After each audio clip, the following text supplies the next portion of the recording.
Hello friends, let us now learn about some important points about the derived sugars. Derived sugars include, we have amino sugars or also called as hexosamines, and we also have acid sugars as derived sugars. Okay, in amino sugars, actually in a monosaccharide unit, we have in the first and second carbon, we have an OH group. Now this OH group is replaced by amino group on the second carbon, thus resulting in formation of hexosamines or amino sugars. The examples of the amino sugars include, we have, if in the glucose, in the second second carbon, the hydroxyl group is replaced by amino group, then we call it as glucosamine. In galactosamine is present, where in galactose the second carbon hydroxyl group is replaced by amino group, and we also have manosamine. Okay, then we have erythromycin is also an amino sugar. Then the sialic acid is a 9 carbon with amino sugar is sialic acid. Then once we have learned about amino sugars, then let us learn about acid sugars. In acid sugars, there is oxidation of aldehyde group occurs in the aldehyde group oxidation results in acid formation.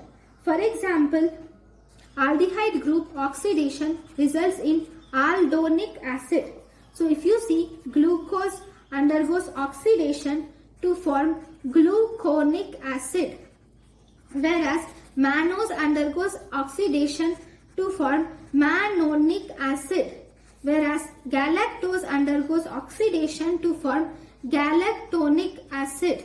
So these two are the examples of derived sugars. Okay, this is normal oxidation. Then we also have one more type of oxidation called as strong oxidation. If we do strong oxidation, then what happens? On strong oxidation of glucose, glucose gives rise to glucosaccharic acid on strong oxidation, whereas mannose gives mannaric acid on strong oxidation, whereas galactose gives mucic acid on strong oxidation. Then the next derived sugar which is important is about sugar alcohol. The sugar alcohol, the examples are here, the aldehyde group or aldoses are combined, will produce one alcohol, whereas the ketose group undergoes reduction and they form two alcohols. Here the process is called as reduction occurs. So if you see the hexoses, that is glucose undergoes reduction to form sorbitol, whereas mannose undergoes reduction to form mannitol. This mannitol is used for decreasing intracranial pressure, and also it is used as an osmotic diuretic.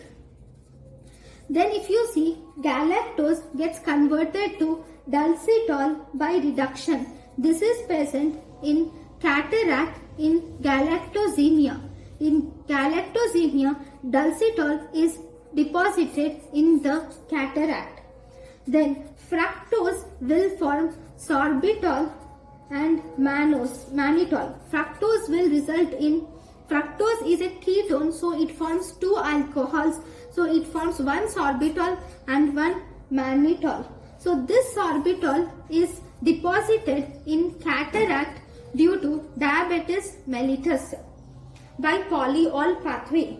So these are the third derived sugars which we see. Next, if you see, the next derived sugars are we have deoxy sugars. Deoxy sugars. In the deoxy sugars, here in deoxy sugars, oxygen group of the hydroxyl group of the sugar is replaced by hydrogen atom. Examples of deoxy sugars are, we have deoxyribose, which is Fulgen stain specific, and if you see, this deoxyribose is one of the component in DNA. Okay, then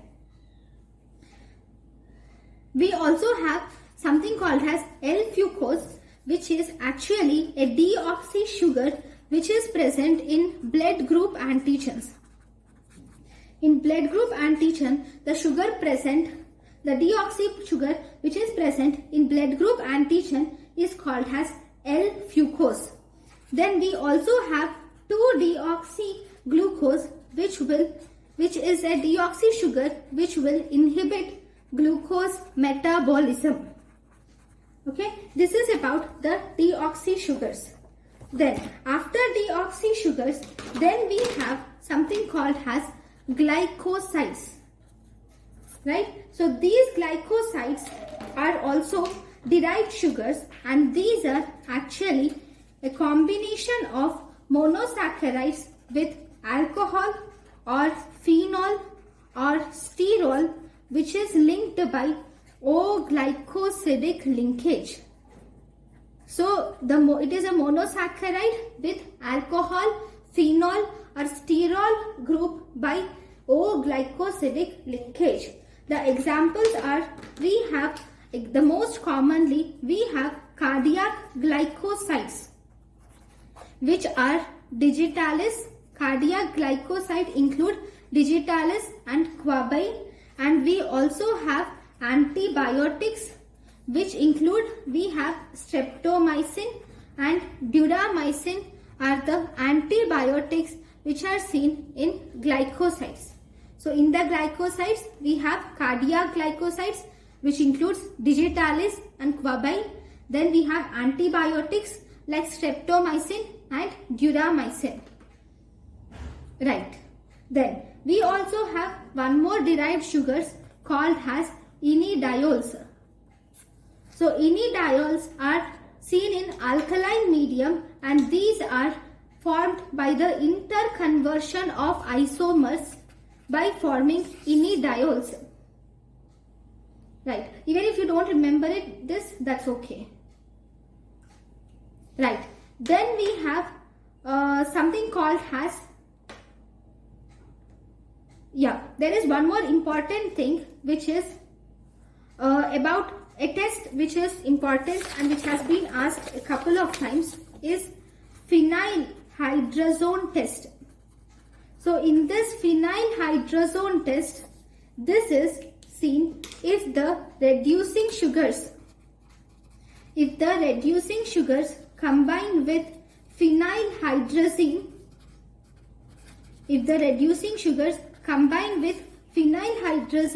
to form phenylhydrazone crystals. Okay, the reducing sugars will combine with the compound phenylhydrazine and it forms phenylhydrazone crystals. See, if the reducing sugar is lactose, this will combine with phenylhydrazine and it forms powder puff phenylhydrazone crystals. Whereas if maltose will combine with phenylhydrazine and it forms sunflower shaped phenylhydrazone crystals.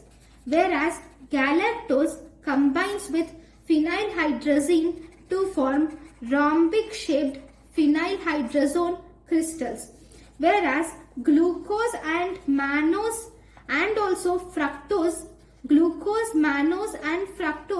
combine with phenylhydrazine to form needle or hay colored or broomstick shaped crystals.